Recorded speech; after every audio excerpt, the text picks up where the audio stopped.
नमस्कार, आप देख रहे हैं जेएमडी न्यूज। मैं हूं आपके साथ कुलभूषण राजदेव। आज के शो में हम बात करेंगे रोगों को लेकर के, ऐसे रोग जिनको लेकर लोग नजरअंदाज कर देते हैं या फिर शर्म के मारे उसको किसी से साझा नहीं करते, किसी भी विशेषज्ञ से परामर्श नहीं लेते। आज के शो में हम बात करेंगे एक ऐसे ही रोग के जिसे सीएमएन कहते हैं। क्या है ये सीएमएन, क्यों होता है, कैसे होता है, क्या इसके लक्षण होते हैं, किस प्रकार से सावधानी रखें और डॉक्टर से इसका इलाज कराएं, इन तमाम सवालों को आज हम आप तक पहुंचाएंगे, इसके जवाब आप तक पहुंचाएंगे। और इस पर आज हमारे खास शो पे हमारे साथ हमारे एक मेहमान मौजूद हैं जो इस सारी चीज़ों पर आपको सही राय भी देंगी। हमारे साथ डॉक्टर अंशिका साहू जी हैं। अंशिका जी, आपका स्वागत है आज की इस चर्चा पे। तो सबसे पहला सवाल अंशिका जी आपसे पूछना चाहूंगा, क्या है ये सीएमएन? तो नमस्कार, मेरा नाम डॉक्टर अंशिका साहू है जी। सीएमएन को हम लोग आम भाषा में कॉन्जेनाइटल मेलेनोसाइटिक नेवुस भी कहते हैं। सीएमएन क्या होता है, जैसे नॉर्मली इंसान को आप देखते होंगे कि एक तिल होता है, दो तिल होता है, पर सीएमएन में क्या होता है, बॉडी में या तो बहुत सारे तिल हो जाते हैं या फिर बॉडी का सरफेस ही कवर कर लेता है। जैसे आप हमारे बॉडी में देख सकते हो, अलग अलग जगह पे बहुत तिल है मेरे हाथ में, वैसे ही बॉडी में वो दो तरह का होता है सीएमएन। एक होता है स्मॉल और एक होता है जायंट। स्मॉल में क्या होता है कि छोटे छोटे तिल बहुत सारी पूरे बॉडी में कवर हो जाते हैं, पूरी बॉडी को कवर अप कर लेते हैं। और वही अगर आप जायंट की बात करोगे या लार्ज सीएमएन को, तो वो एक वस्त्र की तरह होता है कि आपको जैसे पूरा पैर को कवर कर लिया या पूरे हाथ को कवर कर लिया, बॉडी का एक पूरे सरफेस को ही कवर कर लेते हैं। और अगर आप पूछते हो कि किसकी वजह से होता है, तो जब बच्चा पेट में होता है तो बॉडी को जो स्किन कलर देता है, एक मेलेनिन बॉडी को, बच्चे को या आप नॉर्मल इंसान को जो स्किन का कलर देता है वो मेलेनिन होता है।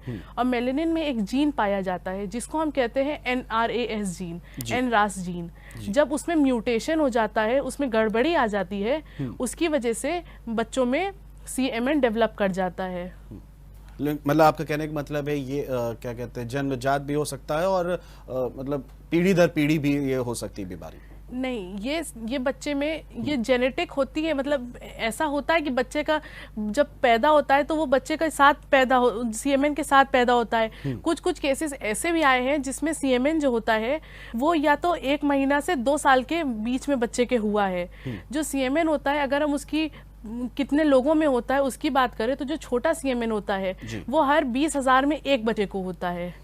अगर हम बात करते हैं वेरस की, अगर एक जो बड़ा वाला सीएमएन होता है, जो जायंट की बात करते हैं, तो वो 5 लाख में से एक बच्चे को होता है। जी, चलिए, ये आपने बताया कि एक स्मॉल होता है और एक जायंट होता है। जो स्मॉल होता है वो तकरीबन 20,000 में एक बच्चों को होता है, और जो जायंट जिसके आपने बात बताई वो तकरीबन लाख में एक बच्चे को होता है।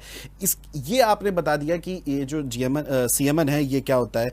इसके बाद स्किन जो है वो कैसे हो जाती है इस रोग को लेकर के? देखिए, जब बच्चा पैदा होगा तो पहले तो आपको जिसके बड़े बड़े सीएमएन होते हैं, तो जैसे कि मेरे पैर में पूरा सीएमएन कवर करता है, मेरा पैर और हाफ अपर बॉडी को सीएमएन कवर करता है। तो जैसे ही बच्चा पैदा होता है तो आप देखोगे कि स्किन में डिफरेंसेस आएंगे। जैसे हमारी नॉर्मल स्किन ये स्किन कलर की है, पर जो सीएमएन होगा जैसे तिल है, ऐसे वो पूरा उतना एरिया उस चीज से कवर होगा, उस कलर से कवर होगा। तो जो सीएमएन होते हैं तो उसमें आपका स्किन का कलर 3 तरीके का होता है। या तो आप देखोगे तो बिल्कुल ब्लैक कलर का काला होगा, या फिर भूरा और काले का मिक्सचर होगा, या फिर ब्लूइश, हम लोग कहते हैं ब्लूइश ब्राउन, हल्का हल्का नीला भी हो सकता है। और इसमें सबसे ज्यादा पाया जाता है, इसमें बालों की ग्रोथ बहुत होती है। मोटे मोटे काले काले बाल जो होते हैं वो भी उसमें ग्रो करते हैं। तो ऐसे हम पा सकते हैं। तो ये आपने बताया, कहीं ना कहीं एक सवाल मेरे मन पे उठाए, क्योंकि जिस तरह से आपने चीज बताई, तिल या जो मसा हम जिसे कहते हैं, क्या वो भी सीएमएन का ही एक रूप है या इससे अलग है? तिल को हम एक सीएमएन का रूप कह सकते हैं, पर तिल में क्या होता है कि आपके जैसे आपको हमने बताया कि NRAS जीन का म्यूटेशन, तिल में ऐसा नहीं होता है। तिल में तो एक ही तिल है, वेरस जो सीएमएन होता है, सीएमएन में म्यूटेशन होता है, उसकी वजह से बहुत जगह पे हो जाता है, जो कि आगे जाके दिक्कत भी कर सकता है कुछ कुछ केसेस में। चलिए, आपने ये बताया कि थोड़ा अंतर होता है। एक चीज़ डॉक्टर आपसे पूछना चाहेंगे कि जिस प्रकार से आपने तिल के बारे में बताया कि वो एक एक जगह होता है, सीएमएन स्टार्टिंग की अगर बात करें, शुरुआती दौर में हम सीएमएन को अगर देखें तो क्या वो छोटी से जगह पे होता है शरीर में, फिर बढ़ने लगता है, या पूरे शरीर में ही अचानक से बढ़ता है?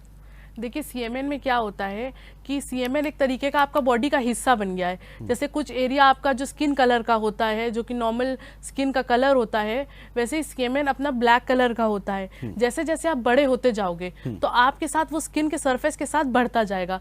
जैसे जैसे आप बड़े होगे वैसे ही वैसे ये बड़ा होता जाएगा।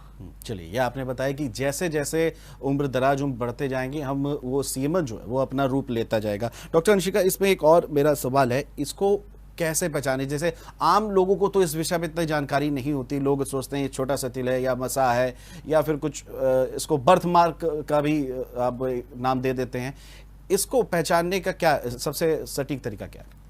देखिए सीएमएन एक तरीके का बर्थ मार्क ही है, बस वो थोड़ा सा ज़्यादा होता है और कुछ कुछ केसेस में कैंसरस भी होता है। तो अगर आपको जानना है कि ये सीएमएन ही है, कोई और तरीके का बर्थ मार्क या फिर कुछ और दिक्कत नहीं है, तो उसके लिए लैब टेस्ट होते हैं। आपको लेबोरेटरी में टेस्ट कराने पड़ेंगे, जैसे कि हिस्टोपैथोलॉजी, कि जो आपका वो स्किन का सरफेस होगा उससे आपको पता चलेगा कि ये कैंसरस है कि नहीं है, कैसा है। दूसरा है कि कभी कभी क्या होता है कि जो सीएमएन होता है ये क्या होता है कि अगर पीठ पे होता है, अधिकतर पीठ में जब होता है तो स्पाइनल कॉर्ड से जुड़ा होता है। तो जब वो स्पाइनल कॉर्ड में क्या करता है कि वो बहुत सारी दिक्कतें ला देता है, जिसको कैंसर हो जाता है, जिसकी वजह से स्पाइनल कॉर्ड में बच्चा अधिकतर पैरालाइज हो जाता है या बहुत सारी उसमें दिक्कतें आने लगती हैं। तो उसके लिए आपको एमआरआई कराना चाहिए। एमआरआई स्कैन होता है, पीईटी पेट स्कैन भी कहते हैं, जिसको पॉजिट्रॉन एमिशन टोमोग्राफी कहते हैं। वो टेस्ट भी कराना चाहिए और डॉक्टर से लगातार संपर्क में रहना चाहिए। चलिए, ये आपने तमाम टेस्ट के बारे में बताया डॉक्टर अंशिका। एक सवाल और, क्योंकि दर्शकों से आज हम डायरेक्ट रूबरू भी हो रहे हैं सीधे तौर पे, और दर्शकों के हित में एक सवाल ये है, ये टेस्ट जो है ये क्या ज़्यादा कॉस्टली होते हैं या एक मध्यम वर्गीय परिवारों के लिए ठीक होते हैं? क्योंकि देखिए बीमारी होती कई ऐसे, ज़्यादातर लोग ऐसे होते हैं जो आर्थिक रूप से इतने कमज़ोर होते हैं कि इस तरह की बीमारियों का इलाज नहीं करा पाते। देखिए अगर आपके बॉडी में कैंसर डेवलप कर रहा है तब तो इसका इलाज जरूरी है। पर अगर कैंसर नहीं डेवलप कर रहा है तो आप नॉर्मली एक डर्मेटोलॉजिस्ट जो कि स्किन के डॉक्टर होते हैं उनके कांटेक्ट में रहिए। वो लोग हर कुछ महीनों में, हर 6 महीना या 1 साल में देखते रहे कि स्किन में चेंजेस ना आए। और माँ बाप को भी देखना चाहिए कि बच्चे में स्किन चेंजेस तो नहीं आ रहे हैं।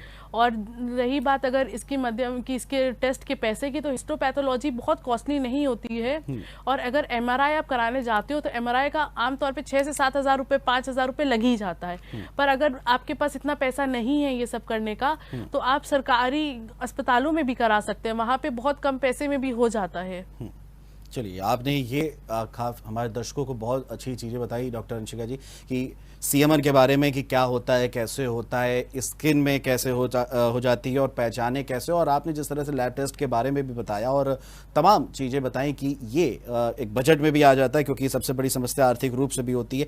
आपने अपनी बात में एक चीज़ और कही कि इससे कैंसर होता है जी, तो क्या इससे स्किन कैंसर का भी खतरा हो सकता है? देखिए क्या होता है कि बॉडी में जब कोई भी, आप सोचिए कि अगर कोई भी जीन है अगर म्यूटेट कर रहा है तो आप जान रहे हो कि कुछ ना कुछ वो दिक्कत कर रहा है। पर अगर जैसे बच्चा पैदा होने के बाद वो दिक्कत नहीं करता, वो जीन फिर से म्यूटेट नहीं करता है, या उसके जो कैंसर में क्या होता है कि सेल ग्रोथ होती है, उसी की वजह से तो वो जगह होती है जो बड़ा दिखने लगती है। तो अगर इसमें क्या है, इसमें मेलेनोमा का खतरा होता है। अगर आपको देखे, अगर आपके बच्चे को है या किसी को भी है और आप देख रहे हैं कि उसका सरफेस बढ़ता जा रहा है या उसमें बहुत इचिंग हो रही है और अजीब तरीके से बढ़ रहा है, एक मांस अलग से निकल रहा है, तो आप उसको जांच कराएं, क्योंकि मेलेनोमा का भी खतरा है। मेलेनोमा एक तरीके का स्किन कैंसर होता है। सॉरी, आपने मेलानोमा के बारे में बताया, एक तरह का स्किन कैंसर होता है, और आपने एक और अपनी बातों में जिक्र किया था कि इससे स्पाइनल जो है स्पाइन का भी कैंसर हो सकता है। तो इसको थोड़ा सा मुझे और जरा समझाइए। देखिए क्या होता है कि जब आपको सीएमएन होता है तो जैसे आम स्किन आप देखते हो तो ये थोड़ी सी मोटी होती है जी। पर आप सीएमएन वाली जब स्किन देखोगे तो वो बहुत पतली सी स्किन होती है और उसमें नेवोमेलानोसाइट एक सेल होते हैं वो प्रेजेंट होते हैं। तो जब पीठ में आपके होता है तो एक तो आपकी स्किन बहुत पतली, ऊपर से नेवोमेलानोसाइट है। स्पाइनल कॉर्ड में जो नर्व्स होती हैं स्पाइनल कॉर्ड से पास करती हैं, तो जब स्पाइनल कॉर्ड में अगर वो उसमें नेवोमेलानोसाइट चला जाता है, कोई दिक्कतें आने लगती हैं, तो उसको कैंसर डेवलप कर जाता है। तो डॉक्टर अंशिका जी, जिस तरह से आपने बताया कि जो सीएमएन है जिसको लोग ज़्यादातर नज़रअंदाज करते हैं और एक तरह का बर्थ मार्क समझ के इसको निगलेक्ट कर देते हैं, पूरी तरह से इग्नोर करते हैं, आगे चल के ये स्किन कैंसर जैसी बीमारी बनती है, स्पाइनल कॉर्ड जैसी बीमारी बनती है। अगर मैं भारत देश की अपनी बात करूं, अपने देश की, इसमें चिकित्सा क्षेत्र में सीएमएन को लेकर के सरकार की तरफ से क्या कुछ पॉलिसीज आई हैं? देखिए, अगर मैं सीएमएन के बारे में बात करती हूँ तो सीएमएन पे मैंने जब मैं पैदा हुई थी तो मेरे पेरेंट्स ने बहुत डॉक्टर्स को कंसल्ट किया, तो बहुतों को तो इसके बारे में जानकारी ही नहीं थी, ये क्या है क्या नहीं। हर कोई कहता था बर्थमार्क है, इसका इलाज होगा, यहाँ भारत में नहीं होता, बाहर होगा। फिर मैं जब थोड़ी और बड़ी हुई तो दिल्ली से एक बार एक डॉक्टर आए थे, उनका नाम रिकॉल नहीं कर सकती because I was very small, पर ये था कि उन्होंने बताया कि इसको सीएमएन कहते हैं और इसका इलाज यहाँ नहीं है, इसका बाहर होगा और वो भी प्लास्टिक सर्जरी होगा इसका इलाज। तो यही चीज इसमें सबसे अगर हम इसे बुरा कहें तो यही है, क्योंकि इसके बारे में लोगों को जानकारी नहीं है, और जानकारी नहीं होती है तो इसकी वजह से बच्चों में बुलिंग, जिसको आप कहते हो कि रैगिंग एक तरीके से कह सकते हो। जैसे मैं छोटी थी तो जब मुझे था तो मैं जब स्कूल जाती थी तो बच्चे दोस्ती नहीं करते थे या फिर उल्टे सीधे कमेंट पास करते थे। बाहर में भी आप निकलोगे तो बाहर भी जो लोग रहते हैं, अरे ये क्या हुआ, जल गई क्या आपकी बच्ची। तो एक तो लोगों को भी सोच के बोलना चाहिए कि इसमें क्या है, कैसे, शालीनता से पूछे, हर कोई एक्सप्लेन करेगा। अगर आप बच्चे को घबरा दोगे तो एक तरीके से वो मेंटल इलनेस में भी चला जाता है बच्चा। बिल्कुल। मगर वही बात है ना डॉक्टर अंशिका जी की इसको लेकर के सरकार की तरफ से कोई नहीं, जिस तरह से आपने बताया कि दिल्ली के एक डॉक्टर ने कहा कि हिंदुस्तान में तो इसका इलाज ही नहीं है, इसके लिए बाहर जाना पड़ेगा और एकमात्र इलाज है जो आपने बताया प्लास्टिक सर्जरी इसका इलाज है, और वो हिंदुस्तान में चुनिंदा ही लोग कर सकते हैं क्योंकि मध्यम वर्ग के लोगों को अफोर्ड करना उनके लिए मुश्किल है, और कहीं ना कहीं सामाजिक जो जागरूकता है उसकी बेहद कमी है।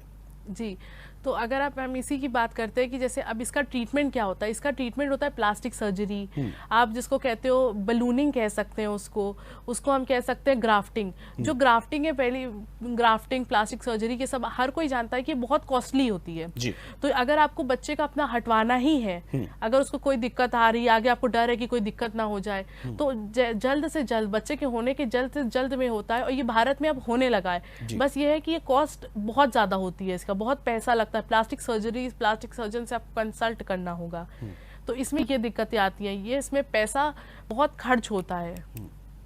और गवर्नमेंट की अगर बात करी जाए तो मेरे कांटेक्ट में बहुत सारे इंडियंस हैं जिनको सीएमएन है, पर ऐसा कोई नहीं है जिसके लिए गवर्नमेंट वर्क करी हुई है, जिसका गवर्नमेंट ने निकलवाया हो। मेरे नॉलेज में गवर्नमेंट का भी इसमें कोई रोल नहीं दिखा मुझे। डॉक्टर अंशिका, जिस तरह से आपने बताया कि स्कूल में बच्चे मजाक उड़ाते थे, सामाजिक इतना नहीं लोग जागरूक थे, और कहीं ना कहीं लोग ये भी कहते थे क्या बच्चे जल गए, जिस तरह से आपने चीजें बताया, तो इस सीएमएन को लेकर के सामाजिक स्तर पर क्या कुछ हिंदुस्तान में जागरूकता का कहीं शुरुआत हुई है? जी, मैंने अपना Instagram account doctor with CMN, YouTube पे मैंने क्या किया है कि मैं बहुत सारे यूट्यूब, इंस्टाग्राम, हर जगह पर मैं वर्क कर रही हूँ। मेरा डॉक्टर विद सीएमएन नाम का अकाउंट है, पेज है। मैं इसमें क्या करती हूँ कि जिनको बर्थमार्क है, अलग अलग तरीके के बर्थमार्क है, उनकी स्टोरी शेयर करती हूँ। मैं इंटरनेशनली लोगों से इंटरव्यू लेती हूँ, उनकी ज़िंदगी के बारे में जानती हूँ, उनको क्या फेस करना पड़ा, उन्होंने ट्रीटमेंट कराया तो क्या कराया, कैसे कराया। ऐसे इस चीज़ पे वर्क कर रही हूँ कि सब कोई जाने ये क्या होता है, इसकी अवेयरनेस हो, इसके बारे में जागरूकता हो, तो मैं ऐसे काम कर रही हूँ इस पे। ये तो आप काम कर रही हैं, बिल्कुल अच्छी बात है, और इस चीज़ की तारीफ भी होनी चाहिए कि आपने कहीं ना कहीं इनिशिएटिव लिया कि इस चीज़ की अवेयरनेस फैलाएं। गवर्नमेंट की तरफ से क्या कुछ ऐसा है कि इसको लेकर के लोगों को जागरूक किया जा रहा है? सर, गवर्नमेंट की तरफ से तो मैंने अभी तक कुछ नहीं देखा है, क्योंकि अगर हो सकता है मैंने जितना रिसर्च किया शायद वो भी कम आप बोल दो कि अगर मैं बोलूं, क्योंकि गवर्नमेंट को मैं ब्लेम नहीं कर सकती, पर मेरे अंडरस्टैंडिंग में अभी तक गवर्नमेंट से कुछ नहीं आया है, सीएमएन के रिलेटेड कुछ नहीं आया है। यहाँ तक कि डॉक्टर्स को भी नॉलेज नहीं है ये सीएमएन होता क्या है, बहुत सारे। बट ज़्यादातर लोग, डॉक्टर अंशिका, इसको बर्थ मार्क का एक तरह से नाम देके इसको छोड़ देते हैं। जी, कि एक तरीके का बर्थमार्क है, बस आगे कुछ सोचते ही नहीं है, और कहीं ना कहीं एक बड़ी बीमारी का रूप ले लेता है, और फिर इसको स्किन कैंसर का रूप ले लेता है, और फिर बाद स्किन कैंसर पा जाती है। अंशिका जी, आपने तमाम चीज़ें हमें बताई, कैंसर हो जाता है, और जिस तरह से सामाजिक इसकी परिधि भी बनी हुई है कि लोग इसको शर्मसार, इसको एक तो मजाक उड़ाते हैं, और शर्म के मारे लोग इस चीज़ को छुपाए भी रखते हैं। ये एक काफ़ी दयनीय स्थिति है। चलिए, ये जिस तरह से आपने सीएमएन के बारे में बताया, बर्थ मार्क लोग समझ जाते हैं, बचाव क्या कुछ करना चाहिए लोगों को इसको लेकर के? यही इसमें सबसे बड़ी एक आप ड्रॉबैक बोलो तो यही है कि इसका कोई बचाव नहीं है। ये ऐसा नहीं है कि माँ को है तो बच्चे को आएगा ही आएगा, या माँ बाप में किसी के भी फैमिली को है तो वो बच्चे को आएगा ही आएगा। ये ऐसे जेनेटिकली ट्रांसफर नहीं होता है। बस ये है कि कुछ केसेस होते हैं जिनमें ये म्यूटेट कर जाता है एनरास जीन और बच्चे को हो जाता है। तो इसका कोई प्रिवेंशन नहीं है। बस ये है कि आप डॉक्टर से कंसल्ट करते रहे, देखते रहे कि कोई दिक्कत ना हो। बाकी आपका ये स्किन जो है ये नॉर्मली है, इसमें आपको कोई बहुत स्ट्रेस या टेंशन लेने की चीज़ नहीं है कि आप अरे देख लिया तो हम हटवाएं। अगर दिक्कत कर रहा है तो ही आप हटवाओ। चलिए, बिल्कुल सही आपने कहा कि कहीं ना कहीं जब परेशानी शुरू हो जाती है तभी इसका इलाज कराना चाहिए और कहीं ना कहीं परामर्श भी जो है वो लेते रहना चाहिए। ट्रीटमेंट की आपने अपने बचाव की बात कराई, मैं इस जानना चाहूँगा कि ट्रीटमेंट की जो स्टेप्स हैं वो क्या होने चाहिए जब आमतौर पे किसी को अगर सीएमएन होता है? देखिए, अगर आपके बच्चे को या किसी को पाया जाता है सीएमएन, तो सबसे पहले माँ बाप को ये करना चाहिए कि माँ बाप भी ना घबराएं, क्योंकि सबसे पहले होता है घबराहट जी। और घबराए नहीं। उसके बाद अपने बच्चे को डॉक्टर के पास लेके जाएं, डर्मेटोलॉजिस्ट के पास लेके जाएं और उनको दिखाएं कि ये क्या है, उसके बारे में जानकारी लें। फिर जो हमने आपको कुछ पहले लैब टेस्ट बताए थे वो सब एक बार करवाया जाए। फिर उसके बारे में ये है कि अगर कोई दिक्कत नहीं आ रही है आगे जी, तो फिर आप इसको कैरी ऑन रखिए। अगर आपको लगता है कि हमें से कोई शर्म नहीं है, क्योंकि ये कोई शर्म की चीज नहीं है, ये एक बॉडी है जिसको अलग कलर मिल गया है, तो आप उसको कैरी ऑन रख सकते हैं। पर अगर आपको लग रहा है कि मुझे हटाना ही है या कोई दिक्कत हो रही है, तो फिर आप डॉक्टर से, प्लास्टिक सर्जन से कंसल्ट करेंगे और बलूनिंग होती है, एक प्रोसीजर होता है स्किन ग्राफ्टिंग, और बहुत केसेस में लेजर ट्रीटमेंट भी वर्क करता है। तो वो सब आप करा के इसको हटवा सकते हैं। जी, चलिए, आपने डॉक्टर अंशिका जिस तरह से हमें बताया सीएमएन के बारे में कि किस तरह से इसका इलाज कराना चाहिए, तमाम चीज़ें हैं। और यहाँ वक्त तो चला एक छोटे से ब्रेक का। ब्रेक के बाद जब वापस आएंगे और दर्शकों से हम और दर्शकों को बताएंगे सीएमएन के बारे में, तब तक आप बने रहिए जेएमडी न्यूज़ के साथ।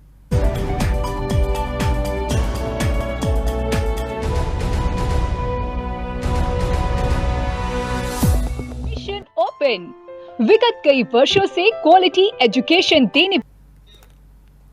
ब्रेक के बाद एक बार फिर से आप सभी का स्वागत है जेएमडी न्यूज में। ब्रेक से जाने से पहले आज बात कर रहे थे डॉक्टर अंशिका से कि किस प्रकार से सीएमएन से हमें बचना चाहिए और तमाम उन्होंने जानकारी दी कि ये किस प्रकार का रोग है, इसे कैसे बचाव करना चाहिए और घबराने की कोई आवश्यकता नहीं है। डॉक्टर अंशिका, आपसे एक और सवाल मैं लेना चाहूँगा कि आपने तमाम चीज़ें बताई कि किस प्रकार से ये रोग है और भारत में इसकी अभी इतनी ज़्यादा लोग ज़रूरत महसूस नहीं करते, तो अभी प्रचलन में भी इतना नहीं आया है। आप भी एक सीएमएन से फेस कर रही हैं इस रोग से, अपने जो आपका क्या रहा है कुछ? डॉक्टर अंशिका। देखिए, सीएमएन, जब मेरे भी सीएमएन है, मेरे जायंट सीएमएन है, मेरे पैर में, मेरे लेफ्ट थाई में और हाफ ऑफ द स्टमक और बैक में मेरे सीएमएन कंप्लीटली है। और हंड्रेड्स ऑफ मोल्स जो आप बोलते हो, छोटे छोटे तिल, वो पूरे बॉडी में है। तो उससे क्या है कि मैंने भी अपने लैब टेस्ट कराए हैं, सब कुछ कराया है, तो मेरा कोई उसमें स्किन कैंसर या ऐसा कुछ नहीं दिख रहा है। दूसरी चीज़ ये भी था कि जब मैं पैदा हुई थी, मैं 1998 की बॉर्न हूँ, तो जब डॉक्टरों से तब कंसल्ट करा जा रहा था तो लोगों को इसके बारे में जागरूकता ही नहीं थी। यहाँ तक कि कुछ डर्मेटोलॉजिस्ट का भी था कि अरे ये बर्थमार्क है, इसका बाहर से ही होगा इलाज, या फिर आप दिल्ली जाइए, बॉम्बे जाइए, ऐसे हमको अलग अलग सुझाव मिलते थे। दूसरी चीज़ ये रहता है कि बहुत ज़्यादा मैंने भी कुछ चीज़ें फेस करी। जैसे जब पहले इंटरनेट इतना ज़्यादा नहीं था, हर किसी के हाथ में फ़ोन नहीं रहता था। बिल्कुल। तो जब बच्चे परेशान करते थे, अरे ये क्या है, अरे तिल, अरे ये क्या है, बहुत कुछ ह्यूमिलिएटिंग, बहुत ख़राब चीज़ें भी बोली गई।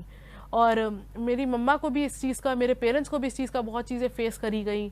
तो ये इस चीज़ के लिए मैं जागरूकता, इसीलिए मैं इसकी जागरूकता के लिए वर्क कर रही हूँ कि ये ऐसा कुछ नहीं है कि आप किसी को इसके लिए प्रताड़ित करें या इसके लिए आप किसी को रैगिंग करें एक तरीके से। बिल्कुल, आपने जिस तरह से कहा कि आप भी सीएमएन से फेस कर रही हैं, वो भी जियांट सीएमएन से आप फेस कर रही हैं। आपने अपने बारे में बताया एक मानसिक तनाव जो होता है वो काफ़ी हो जाता है, और अगर बात करें परिवार की तो परिवार को भी काफ़ी कुछ चीज़ों का सामना करना पड़ता है। मानसिक तौर पर क्या कुछ गुजरा आप पर? देखिए, मानसिक तौर पे ये था कि मैं पढ़ाई में वीक भी हो गई थी, क्योंकि ये रहता था कि हटवाना है, हटवाना है, हटवाना है, बस एक ही चीज़ मन में चलती थी कि हटवाना है। अपने पेरेंट्स को भी मैं परेशान करती थी इस चक्कर में। बहुत बार जब हमसे कोई उल्टा सीधा बोल देता था तो मेरे पेरेंट्स स्कूल जाते थे, तो स्कूल में टीचरों से बोलते थे कि अरे इस लड़की ने इसको ऐसा बोला है, प्लीज़ उनसे बोलिए, ऐसा मत बोले। तो देखिए, बच्चे हैं, बच्चे नहीं सोचते मन में। जब बच्चे होते हैं उनके मन में ये नहीं आता है कि हम ये बोलेंगे तो उससे क्या असर होगा दूसरे बच्चे पे। उस वक्त उनको लगता है कि कुछ भी बोल दो, भूल जाते हैं वो बोल के।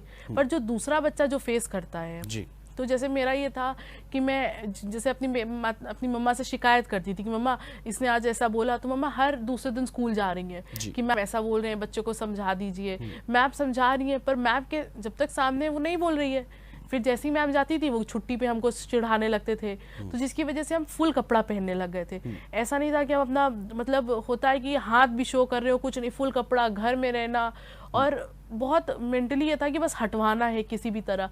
जबकि आप अगर सर्जरी कराते हो तो आपको भी पता है कि सर्जरी में कितनी दिक्कतें होती हैं, पेनफुल होती है सर्जरी। बिल्कुल बिल्कुल। और बस ये रहता है कि बच्चों को कि अब हटवाना, इसीलिए अपने बच्चों को भी इसके बारे में जागरूक करिए कि सीएमएन क्या होता है।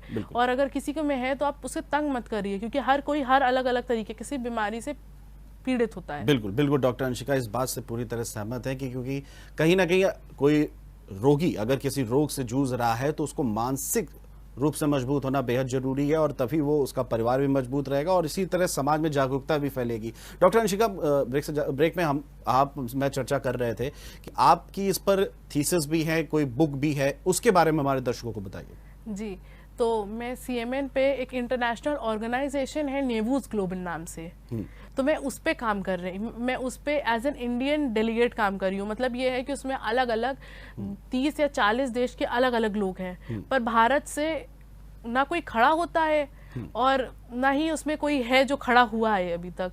तो मैं पहले उसमें जानकारी के लिए गई थी, फिर मैं उसमें बीइंग अ डॉक्टर, मैं डॉक्टर हूँ, इस चक्कर में मैं वहाँ पे एक एज एन इंडियन मेंबर आप बोल सकते हैं कि हम पूरे इंडिया को उस अकाउंट में, उस ऑर्गेनाइजेशन में रिप्रेजेंट कर रहे हैं। चलिए, ये तो बहुत अच्छी बात है कि आप इंडिया को रिप्रेजेंट कर रही हैं वर्ल्ड में सीएमएन को लेकर के। और क्या कुछ आपकी किताब में तो देखने इसमें, को मिलेगा? इस किताब में आप ये किताब देख सकते हो। तो ये किताब में 10 कहानियां अराउंड इसमें निकाली गई हैं। तो इसमें सबकी जिन जिन को सीएमएन उनकी स्टोरी निकाली गई है। तो इसमें 10 देश के लोग हैं। तो एज एन इंडियन इसमें अकेली मैं हूँ जिसकी स्टोरी गई है जी। तो और इससे बुक में यह है कि हम जानकारी दे सकते हैं कि किसको क्या फेस करना पड़ा, ताकि हर कोई इसके बारे में जाने और इसमें क्या ट्रीटमेंट हो सकता है। जिसने कराया है तो जिसने ट्रीटमेंट अपना निकलवा लिया है, जैसे कैंसर जिसका डेवलप कर गया है, तो वो इसमें जानकारी दे रहा है कि क्या होता है, उसके बाद मुझे क्या फेस करना पड़ा, पेनफुल था कि नहीं था। ये जर्नी है इसमें। डॉक्टर अंशिका, एक सवाल अभी एक मेरे मन में यह आया है कि जिस तरह से स्किन कैंसर होता है, स्पाइनल कॉर्ड में कैंसर हो जाता है, तो जब कैंसर का ऑपरेट करा लेते हैं उसके बाद क्या कुछ होता है, पोस्ट सीएमएन का क्या कुछ होता है? देखिए, पोस्ट सीएमएन अगर आपने रिमूव करा लिया है तो जैसे कोई भी आप कैंसर रिमूव कराते हो या आप नॉर्मल भी जैसे होता है, बहुत लोगों में तिल होता है, तो बहुत लोग आजकल फैशन के चक्कर में अरे तिल है मेरे, मुझे हटवाना है। जी। आपने नॉर्मली देखा होगा ये चीज। तो जैसे आप तिल हटवाते हो वैसे ही इसमें भी आपको वो स्किन जब हटवाते हो तो हर ऑपरेशन के बाद जो केयर करनी होती है बॉडी में, जो हर हफ्ता या हर 1 महीना, पहले हफ्ता में, फिर महीना में, फिर साल करके आपको डॉक्टर को दिखाना पड़ता है कि उसका पोस्ट ट्रीटमेंट कुछ दिक्कत तो नहीं आ रही है। आपको वही करना है और दवाइयाँ लेते रहना है, बाकी इसमें कोई और दिक्कत नहीं है। डॉक्टर अंशिका, क्या कुछ ऐसे भी केस देखने को मिले हैं जिसमें पोस्ट कोविड के बाद काफी समय बाद फिर से ये प्रॉब्लम वापस आई है या फिर से कुछ कैंसर से रिलेटेड कुछ इश्यूज देखने को मिले हैं? देखिए, एक डिफरेंट टर्म है जी। कोविड एक अलग चीज है और सीएमएन एक अलग चीज है। सीएमएन जो है बर्थमार्क टाइप है और कोविड एक वायरस है जो कि लोगों को बहुत बुरी तरीके इफेक्ट कर रहा है इंटरनली। तो इससे ऐसा कुछ नहीं है कि कोविड से कोई भी लेना देना है। अगर कोविड के बाद भी है तो भी वही नॉर्मल है। चलिए, आप वायरस की बात करी थी, एक चीज और इसमें पोस्ट जब हम की बात करेंगे तो इसको लेकर के कोई ऐसी चीजें वापस आई जिसे लगा है कि काफी अरसे बाद सीएमएन फिर से वापस अपना रूप ले रहा है या फिर कैंसर का रूप ले रहा है? देखिए क्या होता है सीएमएन में, जैसे बहुत लोग जो स्किन ग्राफ्ट करा लेते हैं, अगर आप उतना स्किन का पार्ट ही निकलवा दोगे, जो कैंसरस सेल है आप वही निकलवा दोगे, तो कैंसर रिअकर होना मतलब वापस आना बहुत कम हो जाता है उसके चांसेस। पर अगर आप लेजर ट्रीटमेंट कराते हो, जैसे मैंने देखा है बहुत लोगों ने दूसरी तरह की जो बर्थमार्क होते हैं जैसे, तो उनमें देखा गया है कि जब वो लोग लेजर कराते हैं तो कुछ साल बाद लेजर से वो वापस आ जाता है कुछ केसेस में। मतलब लेजर जो ऑपरेशन है वो इतना ज्यादा सक्सेसफुल नहीं है। हाँ, कुछ बर्थमार्क के केसेस में वो सक्सेसफुल नहीं है। अगर बात की जाए डॉक्टर अंशिका की, आपने बताया कि आपकी एक किताब भी है इस पर, जिस पर वर्ल्ड में आप इंडिया को रिप्रेजेंट भी कर रहे हैं, इसके अलावा क्या कुछ आप अवेयरनेस कर रही हैं कि जो दर्शक आपसे इस अवेयरनेस पे आपसे जुड़ पाए? देखिए, मेरा एक वेबसाइट है www.drwithcmn.com। इसमें मैं क्या करती हूँ कि मैं अपनी कुछ फोटोज शेयर करती हूँ लोगों की जिनके बर्थमार्क है, उनकी फोटोज शेयर करी हूँ और काउंसलिंग करती हूँ। मैं क्या करती हूँ कि जैसे जो बच्चे परेशान होते हैं या कुछ होता है, बहुत सारे केसेस में मैंने ये पाया है कि बच्चों को जब तंग करते हैं तो दूसरा बच्चा स्कूल नहीं जाता है। अब हर कोई है कि अगर बच्चा तंग कर रहे हैं तो घबराता है स्कूल जाने से, तो मैं एज अ काउंसलिंग एक सेशन रखती हूँ जिसमें मैं उस बच्चे से बात करती हूँ और उसको अपना भी बर्थमार्क दिखाती हूँ। ऐसे नहीं करती कि खाली वो, मैं उसको बर्थमार्क दिखाती हूँ और फिर उसको समझाती हूँ कि क्या है क्या नहीं है। बहुत बार ऐसा भी हुआ है कि मैंने उसके टीचर्स तक से बात करी है, अमेरिका तक में मैंने काउंसलिंग करी है और उनके वहाँ के टीचर्स से भी बात करी है कि आप क्या क्या स्टेप्स ले सकते हैं कि ये सब दिक्कतें ना आए। चलिए, बहुत बहुत शुक्रिया अंशिका जी आपका, डॉक्टर अंशिका आपका हमसे जुड़ने के लिए और सीमन जैसी खतरनाक बीमारी से लोगों को बताने के लिए, उनको जागरूक करने के लिए। फिलहाल जेएमडी न्यूज़ में अभी के लिए इतना ही। आप देखते रहिए जेएमडी न्यूज़। नमस्कार।